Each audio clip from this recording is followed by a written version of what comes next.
Europe. Europe 1. Bonjour Marion Lagardère. Bonjour Patrick, bonjour Julie, bonjour à tous. Dans la presse ce matin, le territoire et la notion de frontière en question. Oui, comment redéfinir l'idée de frontière sans ériger de mur? C'est la question pour l'instant sans réponse que formule Laurent Marchand dans Ouest France, dubitatif comme beaucoup d'autres au lendemain du mini-sommet qui s'est tenu à Bruxelles. Migrants, l'Europe est dans l'impasse, titre Le Figaro. Libération parle d'une Europe à la dérive. Partout dans vos journaux, on évoque la construction de centres fermés dans l'Union, des gares de triage, nous dit l'Humanité, des sortes de Ellis Island européennes, écrit François Hernenwein dans La Croix. Pas suffisant pour l'Italie qui a proposé que ces centres soient plutôt construits dans les pays de transit des migrants, écrit Le Parisien par exemple.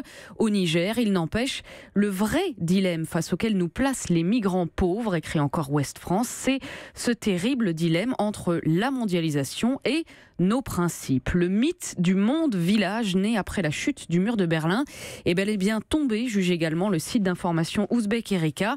En 30 ans, explique l'historien Pierre Grosser, l'impression pour les Européens que le monde est ingérable s'est imposée et elle va perdurer.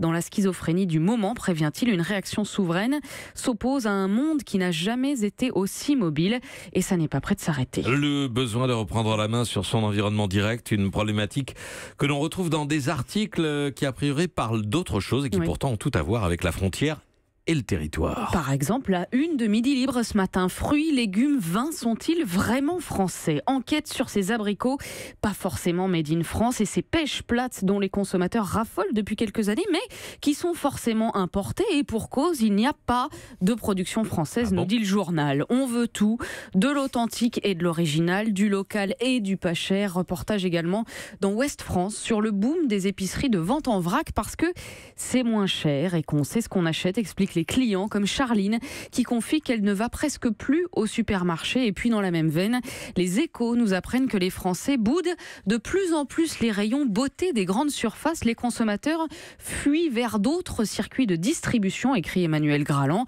vers les enseignes de cosmétiques bio, mais aussi vers l'option fait maison. Faire son shampoing, son dentifrice, son déodorant, de quoi dessiner une tendance de fond avec des citoyens qui certes n'ont pas prise sur ce qui se décide lors des sommets internationaux, mais qui se rassurent en contrôlant chaque pan de leur vie et de leur consommation. On va se contenter de faire son café pour l'instant. Et puis en Bretagne, il y a aussi les questions de contrôle. Les indépendantistes veulent endiguer l'arrivée massive de Parisiens et autres habitants à temps partiel. C'est le Figaro qui nous l'apprend. Ces derniers mois, les affiches du collectif Dispatch fleurissent sur les volets clos des maisons du littoral breton. La Bretagne n'est pas une résidence secondaire, affirme le slogan. Objectif, lutter contre la spéculation immobilière, car voilà, le marché est en pleine croissance, écrit Stéphane Kovacs. 14% des résidences bretonnes sont secondaires, chiffre qui monte à 82% pour les appartements neufs. Or, les logements sont devenus inaccessibles à ceux qui ont de faibles revenus, explique Erwan Thébault, le porte-parole du collectif. Dans le pays de Guérande, dit-il, la spéculation empêche les jeunes paludiers de s'installer dans de bonnes conditions.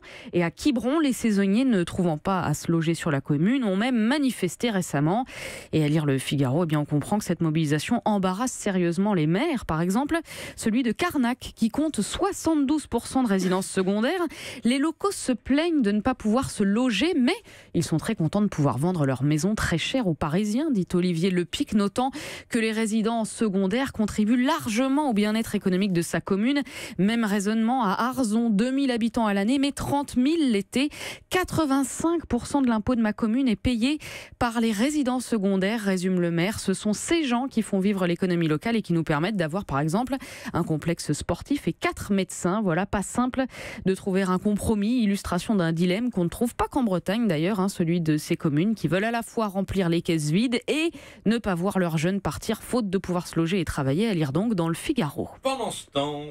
Pendant ce temps, à 76 millions de kilomètres de là, en moyenne, ça dépend des rotations, l'enquête du robot Curiosity sur la planète Mars progresse. Oui, les Échos font le point sur les dernières trouvailles du rover américain qui cherche la vie, évidemment, autrement dit des bactéries, des restes de microbes, de cellules, bref, n'importe quelle forme vivante. Et le suspense est à son comble, écrit Yann Verdeau, puisque la sonde a décelé d'infimes quantités de méthane sur Mars. Or, le méthane, en tout cas sur Terre, provient à 90% de matière organique. S'il y a du méthane, il y a donc du vivant, oui, mais où ?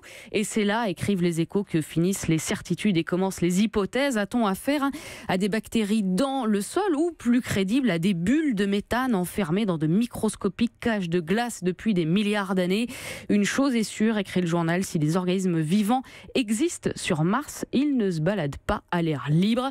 Voilà, c'est à lire dans les Échos, illustration de l'extravagance de l'humanité où l'on s'épuise à contrôler tout ce qui vit sur Terre tout en désespérant de ne pas trouver de signe de vie là-haut sur Mars. Merci à vous, Marion Lagardère. Europe 1.